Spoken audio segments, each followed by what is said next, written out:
Bienvenue au balado L'Astuce, un espace dédié aux professionnels de la finance au Québec, où l'expertise rencontre la pratique. Dans cet univers auditif et visuel, nous vous proposons deux types de contenus. Tout d'abord, chaque mois, nous accueillons des invités de renommée qui gravitent autour de l'industrie des services financiers.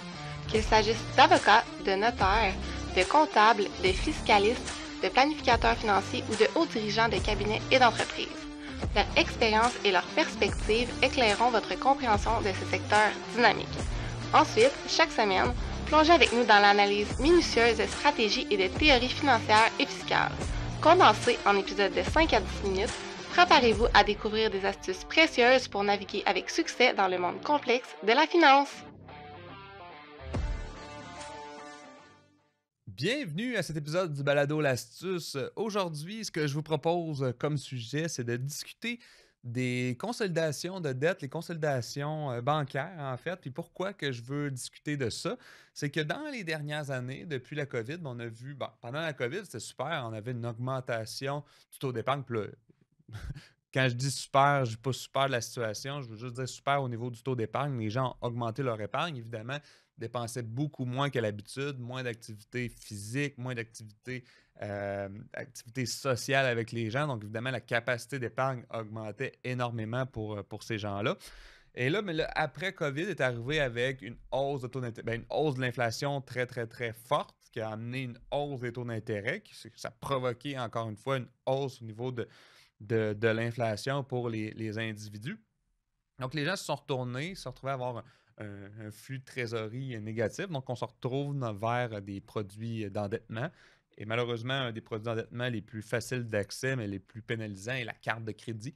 Donc, il y a beaucoup de gens qui se sont amenés à augmenter leur solde de carte de crédit en se disant que c'est temporaire. Ça augmente, ça augmente, ça augmente. Puis finalement, le temporaire est rendu un énorme problème pour ces personnes-là.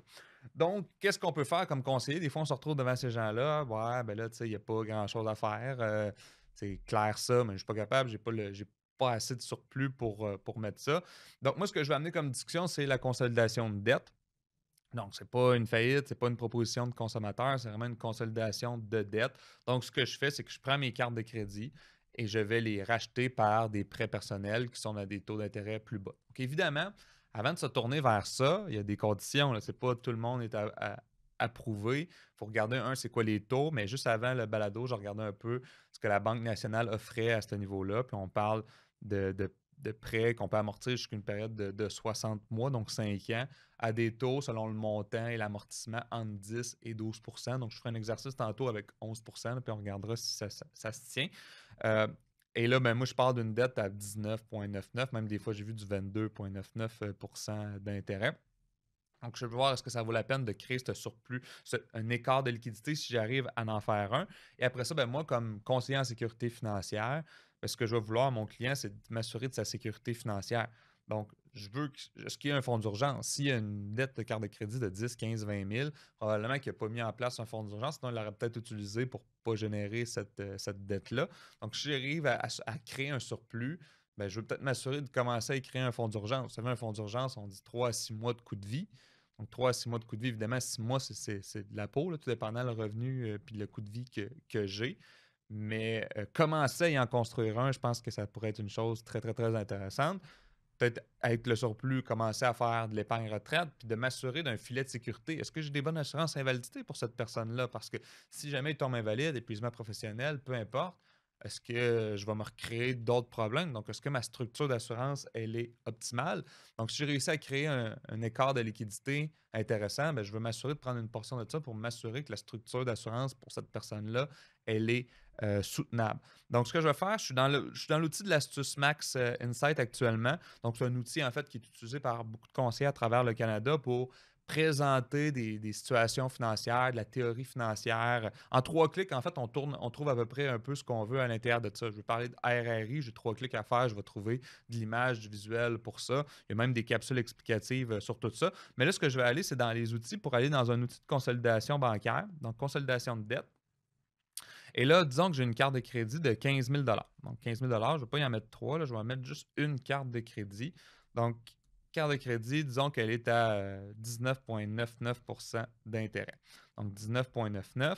Là, c'est marqué ici paiement minimum 2,5, mais selon la loi au Québec, à partir du mois d'août 2024, le paiement minimum va être de 5 sur les cartes de crédit. Donc, on aura un paiement minimum de 750 par mois obligatoire pour cette personne-là.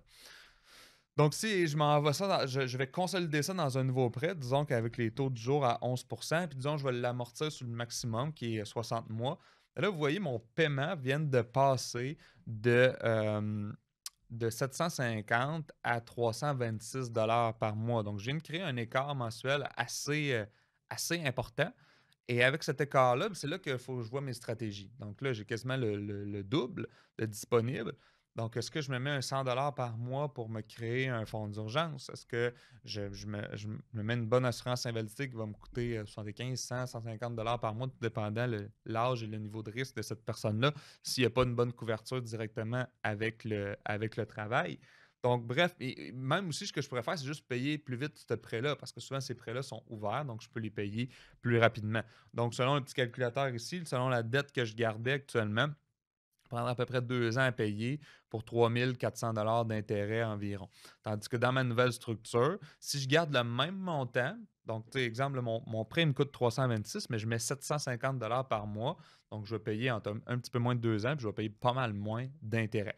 Si je paye le minimum, ben, je vais payer ça sur 5 ans. Je vais payer plus d'intérêt que sur ma carte de crédit, donc un bon 1000 de plus, mais il faut que je prenne pour acquis que j'ai fait de l'investissement de l'autre côté, je me suis peut-être protégé, donc je me suis peut-être créé une sécurité financière qui était plus intéressante. Ça, c'est important comme conseiller en sécurité financière d'amener cette pratique-là.